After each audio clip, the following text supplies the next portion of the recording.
Welcome, ladies and gentlemen, to another episode of the Reasonable Contractor podcast. I'm your host, Ryan Templin, and a new friend with me, but a good friend, Mike Bullock here of Bullock's Home Remodeling. And in my short time in the project management industry, I've seen a handful of window guys, but none better than Mike here. Kind of a rock star at what he does, and better than me telling the story. Why don't you tell it, Mike? Thanks for coming on, and tell us how you got started. Tell us about how you landed where you're at now.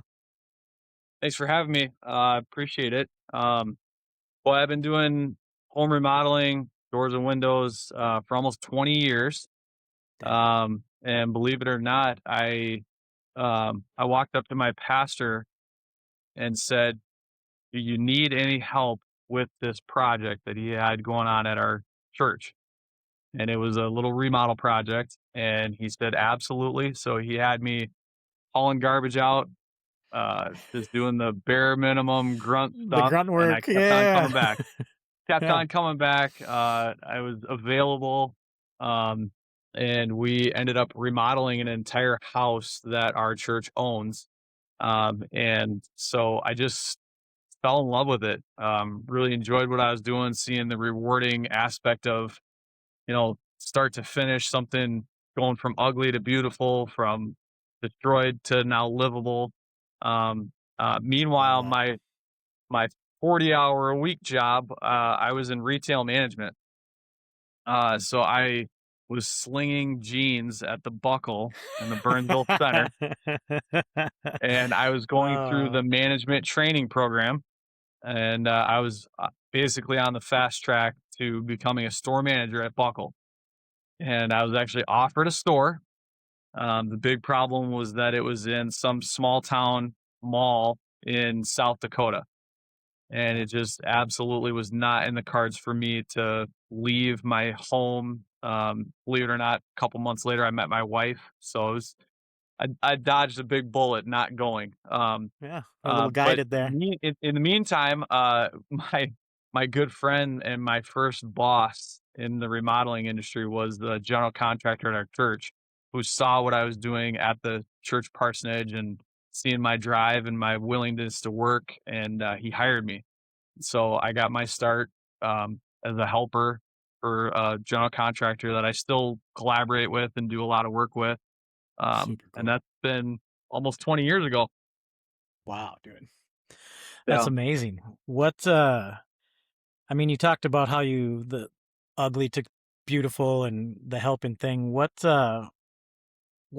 drew you to it that first day, dude? It was just, you said you walked up to him and like, can I help? What do you think that was? Was that more about the church vibe and just being a giving person kind of deal and wanting to help Ye- people? Absolutely. I feel like, just having the heart of availability has always been something that's just been inside of me. Um, I've seen being that. someone that is available is, I believe it's a really rewarding and powerful way to live. Um, I was absolutely not qualified for anything, hence the reason I started off carrying garbage out. Right. But it turned into something. And I believe, honestly, I'm a faith-filled man. I believe that God has a plan for everybody's life, and the plan was not for me to be slinging jeans at the Buckle for the rest of my life. This was the plan. This was the I plan, just and that can't was see it in how. the context that I've known you. I can't see it. I mean, I Right? get it. I get why they Yeah. wanted to give you a store, but that's Yeah. interesting, dude. Yeah, I mean, That it's just, you gotta start somewhere, and in this industry, I'm sure, anybody who knows anything about the industry and trades knows that pretty much you're gonna start at the bottom and work your way up. You gotta be yes. humble, you gotta be quiet, and you gotta show up, and so that's what I Well did. said. I just showed up. I was just available, and I really, really enjoyed learning and seeing the before and after, the start to finish. Awesome, So, dude. yeah. So let's dig into your specialty, which is something I've learned if people don't know. Windows and doors seem simple on the outside, and I have learned very quickly that they just are not. They're not as It's simple. not. Like anybody says you can put a door in, anybody can put a window in. Yes, you can get it in, but putting it in correctly, having it really put in well is Yeah. more challenging than people think. So, talk about what makes you good and what makes you excel so much in that trade specifically. Um, so back to my first job. I was a helper for a general contractor. He didn't really do a lot of doors and windows. And the winter before I got married, he got really, really slow. Kind of went into that recession time. Meanwhile, the Minneapolis Airport Commission was thriving. And so that was a certain mile radius around the airport where the runways changed directions. All the homes in that area got X amount of dollars to do sound abatement. And a lot of people chose to use that money for doors and windows. Some people insulated their house. Few other things, but the grand majority of them chose to do doors and windows. And while my good friend at church was slow and didn't have any work for me, another gentleman that I went to church with was doing doors and windows for the Minneapolis Airport Commission. And Andersen was doing the windows. So he said, "Hey, do you want to come to work? We need another guy." And again, jumping in, learning from the best. He was one Yes. of the absolute best at what he did. And I put my head down and I watched and I learned and I asked a lot of questions. And just over time, I really honed in on um, seeing how a window goes in, seeing how to flash it properly, which is the most important thing on the exteriors, making sure that the water is going to run off and run away from the window, insulating it, trimming it, which is what the majority of the homeowners are going to see is how does it look on the inside? Does it look professional, but making it operate and function? I learned from one of the best in the business, and he's since retired and moved on to other things. But um, the other thing I realized is I became um, very routine, very good at, and very satisfied doing just doors and windows once I became a father. So Okay. I didn't have to bid jobs. I didn't have to sell jobs. I didn't have to lose out on jobs to other contractors because I honed in with Andersen. That's who I sub with the majority of the time. And they're so consistent and they're so busy that I don't have to think about work after I go home. I've been a father for 10 years, and so for the last 10 years, I've pretty consistently had work just about every day. Right through COVID, we worked. And so been able to um, just focus on family, focus on church, other things, and really not have to worry about trying to drum up business, drum up work. And when you do something consistently for a long period of time, you get really good at it, and that's what thankfully we've been able to do. God, what a interesting take on simplifying things, right? Right, Especially in this game, not finding work and just finding a nice niche to be fulfilled and have some family time and have time right. for other things, dude. Good for you, dude. That's Yeah, the amazing. most important thing is my relationship with my family, my church priorities and commitments, and so being able to be in the trades because it's something that's fulfilling. It's definitely what God's plan was for my life, but not have to search and worry and try to find work all the time has been a tremendous blessing. No doubt, dude. Well said, dude. That's Thank you. amazing. Um, how about the challenges? That sounds amazing, and I'm sure that's absolutely your truth and how that's operated for you. Why do other guys struggle? What I don't say other guys, I say what's the challenging aspect? Not talking about anybody individually, but what makes it such a challenging trait? Is it because of the time that you've had? Do you think it's what other things make that trade challenging? Um, boy, if you're going to be really good at it, if you're going to be one of the ones that makes it, I believe, you got to deal with the elements. It doesn't really matter if it's raining, we're working. It doesn't really matter if it's 10 below, we're working. If it's almost 100 degrees like it was today, we were working all day. That's a Um, Minnesota guy talking. yeah. So, um, your mental game has got to be very tough. You can talk yourself out of just about anything you don't want to do. but you Well can also said. talk yourself into just about anything that you need to do. So Love for that. me, I've got other guys that are relying on me, other family members that they have that are relying on me to lead. And so we move into and thrive on those challenges, because at the end of the day, we get to smile and say, yeah, we beat that. That was a really huge project, or that was a really high Yes. window or a big window. And look at what we just did. Yeah. And there's a sense of pride in that, because especially with, Renewal by Andersen, there's like 65, 70 crews that run, not all consistently, but a lot of them are running every day. And you'd be surprised how many times guys will call in cold, guys will call in hot. It's too hot. It's pouring down rain, but we're still going. So I think that's one of the big challenges. The other challenge is going to be just the physical aspect of what the job is. I mean, sometimes you're going to get windows that are, you know, 30 by 40 and one guy could just lift it and put it in the hole and it's easy. But when you get to the level that we're at, I mean, we'll walk into a $5 million house and the whole great room is just glass 25 feet up, and you got to put 6, 7 windows in and line them up with a laser and get the arch top trim to line up. And those are the kind of projects that we take on because of the mental game that we have, um, that And the we've skill level. acquired over the years. It can be very challenging. It can be very dangerous. I mean, we see guys run their fingers through table saws. I mean, we see guys fall off ladders. It's not for the faint of heart. Well Um, said. so you got to be careful, and so it can be very challenging. Kind of a balance between I've had my fair share of injuries and setbacks throughout my career, so I you definitely gotta you know. gotta have a good injury story for yourself if you've seen all that. What you got a bad one for Oh, you? What's oh, good? What's some of the good ones? oh. So my first run in with a table saw, boy, was I just a young dumb kid. Back to that first general contractor that I worked for. We were installing hardwood flooring, and I was the cut man. He was the installer, and so he had me cutting.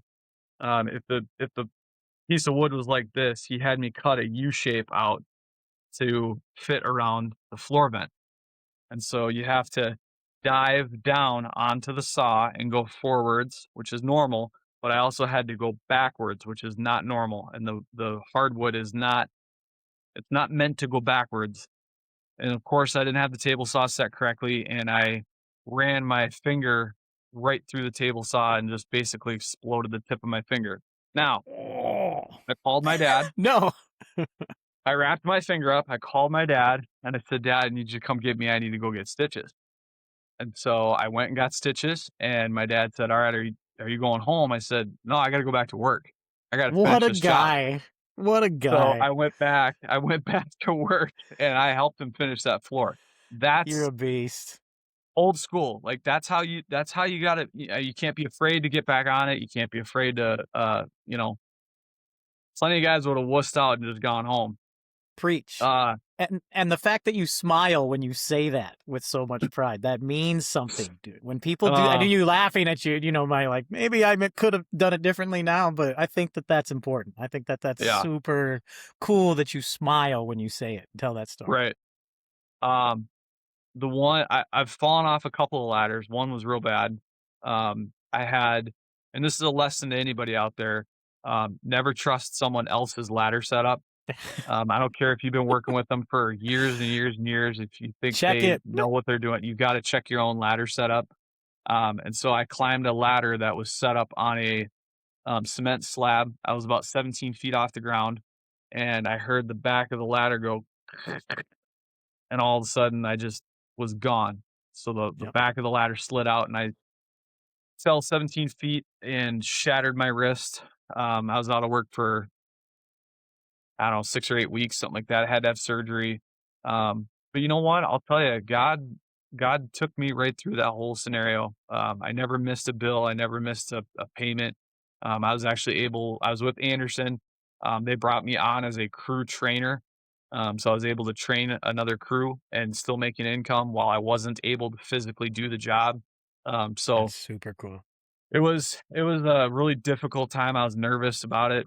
Obviously, as I'm getting right to the hospital, I'm wondering how things are going to work out, and it was definitely something that you know God led me right through it. But um, you learn through those scenarios and through those setbacks, through those trials. You learn to respect the tools.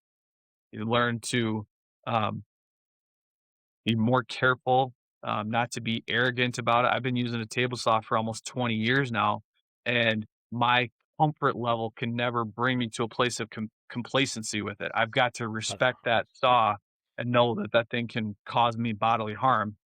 yeah. So keeping that sharp and being on top of it, checking my own ladder setups, making sure that I'm the one checking it because I need to be the Because one that I've knows that crashed I'm safe. before.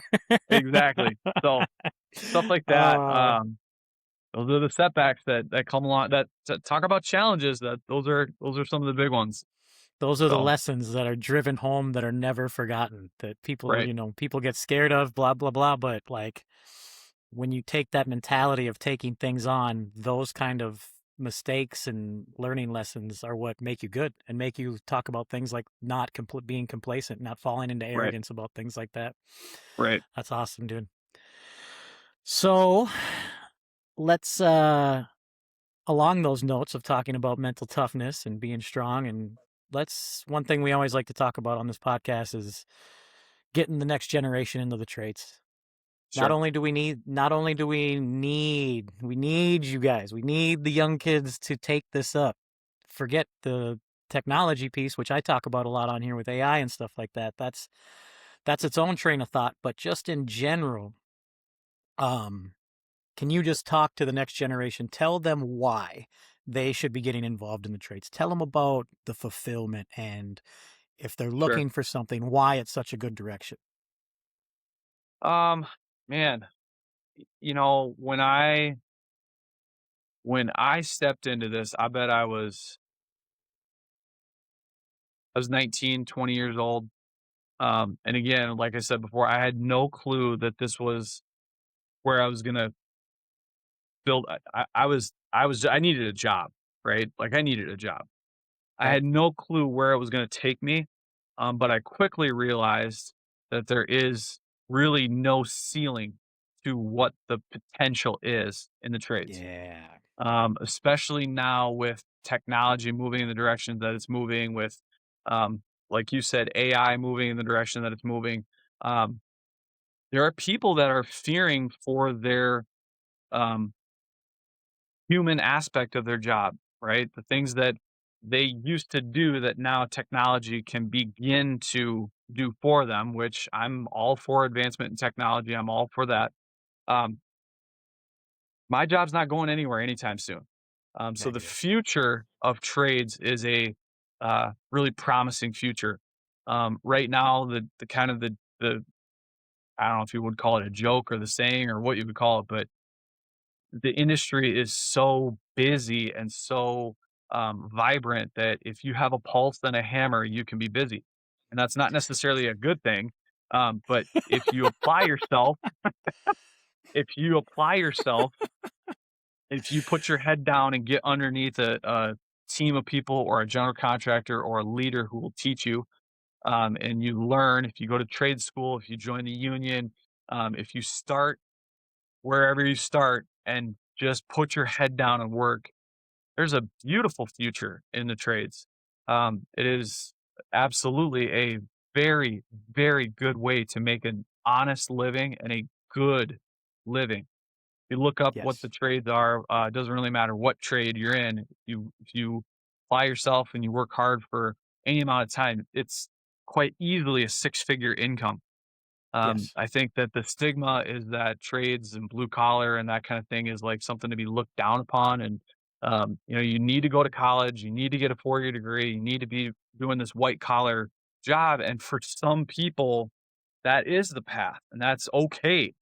We need that. But just as much as we need that, we also need men and women to step into trades. Um, So well and said. boy, can we do so well. I've got a couple of kids on my crew. They're probably, I bet you they're 3 months into it. Um, one of them's 22, one of them's 24. They're both killing it. I've Yeah, told dude. them both separately that they absolutely have the potential at some point down the road to be running their own crew. Yes. I pay raises based on what you're able to produce, what you're able to do, which means that you can be earning more money pretty quickly. You can climb and you can elevate based on your ability to learn and grow and move forward. So the potential is just like I said, it's endless. Right now I'm trying to figure out and pray and decide how to multiply and expand my company to the point where I have multiple job sites running at the same time and I'm managing those job sites. So it's a great opportunity, for kids coming out of high school who don't feel like college is the next step, who don't feel like more schooling and the student loans and that path that, sometimes people can force them down. You don't feel like that's the path. That's okay. It's a good idea to consider joining a trade. Yes. Agreed. 100%. And just to double click, highlight a couple of things that you've said already. Not only is there no ceiling, so if you're ambitious, great. Yes, you can Right. go after it and you can get huge. You can get as big as you want. But I think an important thing you brought up earlier is those 10 years of having a family and going home and your That's job is right. off your plate. So many people think about that, like especially younger kids. They want to live, they want to work, they want to work, they want to live, but they want to have their social life. They want to Right. feel who they are. They want to explore relationships, they want to travel. What's cool about the trades is that you can pick your level, right? Pick your comfort Absolutely. level. And another important thing I think you brought up is with those young guys and how you pay out raises. It's not like a lot of jobs where you're stuck. You don't wait for an annual review. And what you just That's right. said, you get paid for what you can produce. And That's right. finding a company, it's like straight up, if you learn how to do this aspect of your job, that will raise your pay. The more Right. you can do, and that's the same way with all the trades. They're structured like that through an apprenticeship. As you go through an Right. apprenticeship, as you get through that year, you get more and more money. Right. And I think it's important for people to understand the freedom and the flexibility that through life changes and as things change for you, and they will. You kids don't think, they think it's all going to be the same. And you know what I mean? I was never smarter than I was at 23. All you had to do was ask me. They think things aren't going to Good luck with change. You know that. what I mean? Right. You know what I mean? Things are going to change for you Right. unexpectedly. And what's beautiful Yep. about the trades is that you're not stuck. You're not stuck That's at right. this job. You know what I mean? You're not stuck in this position, this corporate ladder that a lot of people talk about. You True. can move. You can move companies. There's a lot of places to go. You can move up. You can scale back. And then I know that there's a number of guys that have tried to start their own thing, and now they're super, super comfortable working for someone else Right. because it's simpler. Yep. All the things you Yep. talked about, not having to sell jobs, not having to do all the business things. You don't have to do that. Yep. And Right. and you can try that and you're not broken. You don't fail. You can come on right on back. You've been still working and your skills are still there. That's There's just right. a lot of flexibility and power in the trades. So Yeah. It's highly it's a recommend, wonderful. kids. Yep. We Absolutely. need you. And we're dying for people. When we're laughing about all you got to do is show up, showing up for your job in the trades is like this thing that puts you in the top 50% just about instantly. That's so I was just at one of my good friends, he's an electrician, journeyman electrician, and he literally said that as far as the electricians go, if you are on time consistently, you are literally ranked higher than 90%. I'm like, "Are we serious? That's all it takes 90%, because all you got to do is show up on time and you're in the to top be on time." 10%. Think about how easy that is, kids. Think about that. Right, right. You don't even have to be good. You don't have to be Yeah, good. If you're there on time, top 10%. No yep. questions You're gonna asked. stand out. Yeah, Oh, Mike, I know it's late. I know you've had a long day out in the heat working hard. I appreciate you coming on and taking the time, man. This has been a pleasure, and I'm absolutely. It's been a sure pleasure. people are going to get a lot out of this. So thank you again. You have a good night, rest of your night, dude, and we'll talk more later Sounds great. Thanks a lot. for sure.